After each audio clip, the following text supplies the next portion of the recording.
Савлуур 3 дугаар хэсэг. Энэ өдөр халиун хичээлдэж явсан. Өдрийн туршид кафед сууж цай кофег ээлжилж уусаар орой болгожээ. Халиуны хичээлд явах дургүй байгаа шалтгаан нь ч бас учиртай. Анги сургуулийнхан нөхрийнхөө амийг мөнгөөр солсон гээд түүнийг ажиглахыг тэрээр маш ихээр мэдрэх болсон. Тэгэл сургууль найз нөхөдгээд бүгднгээс нь дөлөх болсон гэлээ. Тэрээр ягаад ч юм гэнтэл нөхөртөөгөө хамтдаа хад жаргалтай байсан үед урсаж бүх хүмүүс дэргэн тойрондох бүхэл эдэмс товчхондоо болоо амьдралд бүхэлд нь гомдох шиг болж өөрийн мэдлгүй нулимс унагчээ. Уучлаарай эмэгтэй, манайх хаах боллоо. Та тооцоогоо их үү? Гэсэн дуунаар халиун гомдол дунд хөвөрсөн бодлоос зочин сэрхэн дулав. Халиун цагийн морой босныг мдээгүй ажээ. Зөөгч залуугийн дуунаас зочсондоо ч тэр халиун ихэд самгардаж тооцоогоо яаран хийгээд кафенаас гарч одлоо. Тэрээр гэрлүүгээ алхаж явахдаа сэтгэл маш ихээр тавгуурч айдас давтаж байгаагаа мэдрэв. Гэртээ хэн нэгэнтэй хамт очиж хоныг итэл түүнд хань болох найз нөхөд хамаатан садан санаанд нь орсон. Ингээд халиун алхасаар байрныхаа өмнө ирлээ. Хэдий гээгээ тасарсан ч хэлээ. Хүүхдүүд байрны өмнөх тоглоомын талбай дээр тоглосоор байх ажээ. Хүмүүс шихээр хөлгөлдөж дулаан хувцалсан залуу хосууд сарвчин доор тоглон суусан харагдана. Халиуны харц нэг л мэтгэд өнөөх савлуур дээр туссан байлаа. Улгуур дамждаг шатгээд бусад бүх тоглоомод тэр хүүхдүүд тоглож байхад л ганцхан тэр савлуур дээр л хинч байхгүй ажээ. Халиун сэрдэс хийгээд явж байгаа юм. Яагаад заавал ганцхан савлуур дээр л хүүхдүүд тоглохгүй байгаа билээ гэж бодохдоо зэрэгцэн өнөөх цагаан даашинстай жаахан охины дүрм нүдэнд нь үзэгдэх шиг боллоо. Ингээд халиун баахан барьцаалтсан ч удалгүй өөрийгөө тайвшруулж дөнгөө.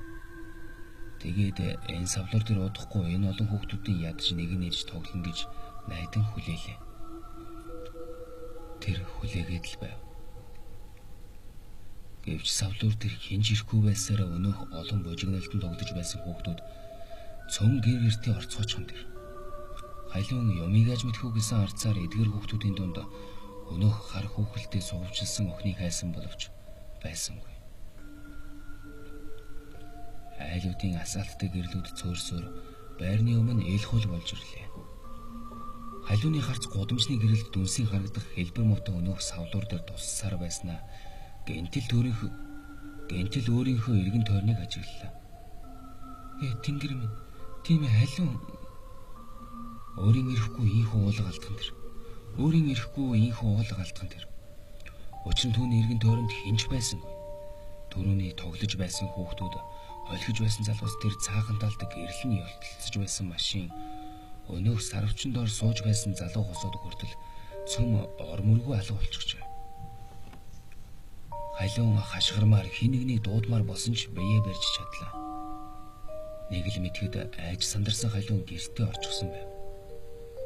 Мэдээж гэрт нь ч бас түүнээс өөр хинч байсангүй. Тэрээр бушууган шиг бүх өрөөнүүдийнхээ гэрлийг зурагттайгаа асаалаа.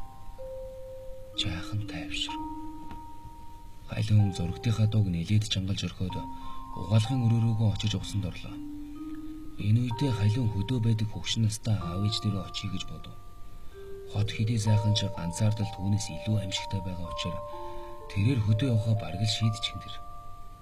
Халиун угаалгынхаа өрөөг цэвэрлээд элдэг зүйл бодохгүй хичээн амандаа дуу аялсаар унтлахынхаа өрөөндөө орж ирлээ. Тэгээд унтлахынхаа хувцсыг өмсөн шуудхан хүнжилдөө шургачв. Зурагтаар гарч байгаа оройны киног жигтэйхэн ихэр шимтэн үзэх хэдийж сэтгэлийнх нь мохорт өнөөх шөнийн цагаар савлуур дээр тоглодог жаахан охины дүр байсаар байлаа. Ингэсээр киноч дуусав. Халиун өрөөнүүдийнхээ гэрлэг унтраачхад буцаад унтлахынхаа өрөөнд орж ирээд өөрийгөө дими юмнаас айлаа гэж бодлороо баахан зэмлэв. Хин нэгэн охин савлуур дээр тоглоол үз. Тэр ямар хамаа ана гэж өөртөө чанга гэгч нь хэлээд уруулаг хүчлэн муухан ушилаа. Үнэндээ халиун инээмсэглэж эхэлсэн чи дараа нь уйлчихв. Тэрээр өөртөөгөө өөрийнхөө айдстайгаа гайхмаар сайн тэмцэж байсан чи өөрийгөө бүрэн дүүрэн тайвшруулж чадахгүй байлаа. Халиуны нойр хулжжээ. Зузаан хүнжлөөрөө хамаг бие хучаад нүдэн аниг хөвтөг хэдийч тэрээр унтчихж үнэндээ л чадсангүй. Халууны нүдэнд нөхөр нь үзэгдэх шиг болно. Өөрлөөн дөхөн алхах шиг. Бүр өөрийг нь нэрээр нь дуудах шиг. Халуун эвгүүцэж жирхэхтэй аниастай байсан нүдэн нээлээ. Зонхоор тусах сарны сөөмгөөрөлд тааз нь бүдэг бадаг цайвалзан харагдана. 2 жилийн өмнө нас барсан нөхрөө арай хийж нэгэн мартагнаж эхлээд байтал энэ байранд нүүж ирснээс хойш нөхрийн тухай бодол дахин сэтэрч сэтгэл нь хямраад байх шиг. Энэ магадгүй ганцаардлаас л болсон юм. Уг нь өмнө нь оюутны байранд байхад нөхрөө алсан ч гэсэн нэг их ганцаардаж байгаагүйсэн. Найз нөхдөд түүний эргэн тойронд байж өөдгөр гонгийг нь хуваалцж байсан болохоор энэ байранд байснаас арай л дээр байж. Гэвч тэр оюутны байранд нөхрөө алдсан ганц бие эмэгтэй гоочлох орчууд мундахгүй олон байсан болохоор тэрээр бүхнээс зүгтэж энэ байрыг худалдаж авсан. Тэрнийхээ хар гайгаар л бүх найз нөхдөсөө холбоогоо таталцаад байгааг. Өнөө хэрэгтэй түүнийг тойрон хүрээлж байсан найз нөхд нь өнөөх нөхрийг нь ажиллаж байсан үйлдвэрээс ирсэн нөхөн олгорын хэдэн төгрөгнөөс нь гордож байсан гэдгийг халуун байр худалдаж авах шийдвэр гаргасан үед л мэдсэн. Түүнд жохон тэр үед л бүх юм утгагүй болсон доо. Халуун ийхүү элдвийг бодон таад ширтэн хөвцсээр л байлаа. Ингэхдээ халуун өнөөх савлуурын хягтах чимээ дахин гарах болов хэмээн битүүхэндээ хүлээх авчээ. Цаг хормоор өнгөрсөөр. Гэнтэл өнөөх савлуурын чимээ тодоос тоддуултлаа. Түүч тааж жаагүйхний ямар ч хөгөхгүй зэвхий сөөнх хоол. Халуун 2 гараараа чихээ таглалаа. Гэвч энэ үйлдэл түүнд нэмэр болж чадсангүй. Савлуур хягтнан дуурч дүүжин даажин гэсэн сонг хоолоо үргэлжлэн сонсогдсоор халуун арга баран орносоо хөндийлөө. Өнөөх цагаан даашинцтай охин хүн байна гэсэн бодлоо батлах гэсэн бололтой халуун цонх руугаа аажимхан дөхөө. Тэгээд харлаа. Мөн байна. Охин өнөөх даашинцтайгаа савлуур дээр суугаад өөрийнхөө өмнө нөгөө өрөвгөр хар хүүхэлтэйгээ суулгаад хүзүүгээ гэлжийлгэн савлуурдж байлаа. Халууны зүрхэн цээжиндээ багтаж ядах мэт оволцсон хурднаар зөхөлж амьсгалан давхцаад ирэв. Тэгээд өөрийн ирэхгүй цонхноос олдлоо. Тэрээр нэг л мэдхнээ уулжсан орон дээрээ сууж байгаагаа мэдэв. Чихэнд нь өнөөх дүүж тааж гэсэн үг сонсогдсоор халин хүнчлэрүү бүх бие битүү ороож хороо налан газар суулаа.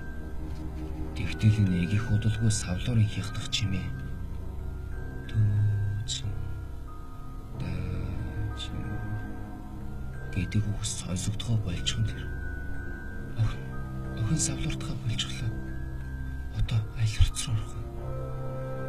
Хажуугийн орц руу орох юм гэж бодсоор халуун дахиад л цонхныхоо өмнө очив. Үнэхээр охин савлуурдч дуусаад хүүхэлдэйгээ санжигнуулан чирсээр 4-р орц руу явж харагдав. Халууны дотор пал хийгээд л явчихлаа. Өчигдрийн охин 1-р орц руу орсон биш үү? Гэсэн өөрөөсөө асуусан бодол халууны толгойд эргэлдэж айж балмагдах сэтгэл нь дээд зэгтээ хүрхэн тэрэ. Гэр нь хажуугийн орц биш байгаа. Мэдээч бас одоо орж байгаа 4-р орц нь ч биш. Гэж тэрээр өөртөө шивнэн хэллээ. Халуун орон дээрээ суугаад цагаан даашинцтай охин яагаад орц болгоныг дамжаад яваад тохоо бодов. Тэгснээр гэнтэл нэгийг санаа бололтой. Сэрдэс хийгээд явчихсан тэр. Тийм ээ. Яг үнэ. Одоо 4-р орцноос хин нэгэн өөх ёстой. Яагаад гэвэл цагаан даашинцтай охин тийш орсон. Халуун ийхүү бодоод салган нь жижирхийлж эхэллээ. Тэрээр орныхоо өмнө нүдэ анин чихээ таглан суусаар л байв.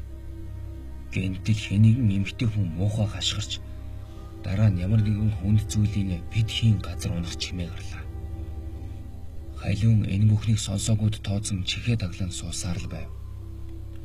Нэг л мэдхнээ түргэний эсвэл цагдаагийн машины ослын дохио хангийнхад хайлуун үдээ нээж харвал гадаа гэгээ орчихсон. Зарим хүмүүсийн хоорондоо ярилцах чимээ гадаа сонсогдож байлаа. Хайлуун өглөө болчихж химэн амандаа өгснээ хөл дээрээ босоод цонх руугаа очлоо. Тэгээд гадагшаа харснаа халуун чимээгүй хүн уйлж эхлэв. Учир нь өнөөх цагаан даашинстай охины орсон орцны гадаа түргэний машин зогсчихсон байх бөгөөд цементэн зам дээр нэгэн эмэгтэй унаж цус нүчтэйгөө утгалцсан байх нь харагджээ. Эмэгтэй хэдийн өвсөн бөгөөд уг зогцсыг цагаан галаадтай хэдэн хүмүүс эмнэлгийн машин тачих гээд эвээ олохгүй байгаа нь халууны нүдэнд тодхон ортов. Халуун ямар ч чимээ гаргалгүй уйлсаар байснаа эцэст нь жаахан тайвширч нүрээ угаагаад гадагшаа гарах бэлтгэлээ англаа. Тэрээр гоё сайхан хувцас өмсч үсээ самнан нүрээ янзлав. Халуун орцныхоо өмнө гарч ирэнгүүтээ эмнэлгийн машины жолооч бололтой нэгэн хичээлдүү насны эр дээр явж чад юу болсон тухай асуулаа. Хэдхэн цагийн өмнө өөрөөр хэлбэл үүр цагаас арай өмнөх өнөөх цагаан даашинстай охины явж орсон орцны 7 давхарт амьдарч байсан нэгэн авгаа дагтан дээрээсээ өсөрч амиах оруулжээ. Энэ үгийг сонсоод халуун хинтээч юу ч ярилгүй түргэн алхаж явсаар өнөөх өчигдрийн сууж байсан кафед очлоо. Тэгээд дахиад л баахан цай кофе ээжлэн захиалж өвөн дээр нэмэн тамхи баагуулан тухлан суув. Дагтан дээрээс өсөрч амиа алдсан авгаа. Цагаан даашинстай охин хоёрын хооронд ямар нэгэн холбоо байгаа мэт түүнд санагдана. Энэ золгүй явдал болсны өмнөх 2 хоногт ч гэсэн цагаан даашинстай охин савтур дээр тоглож байгаад одоо хэдийнэ нас барчилсан байгаа 2 хүний амьдардаг орц руу явж орсон хэрэг. Цагаан даашинстай охин ороод тэгээд л хүн өсөн. Гүйцээ. Айлын цагаан даашинстай охин хүн алж байна гэдэгт бат итгэжээ.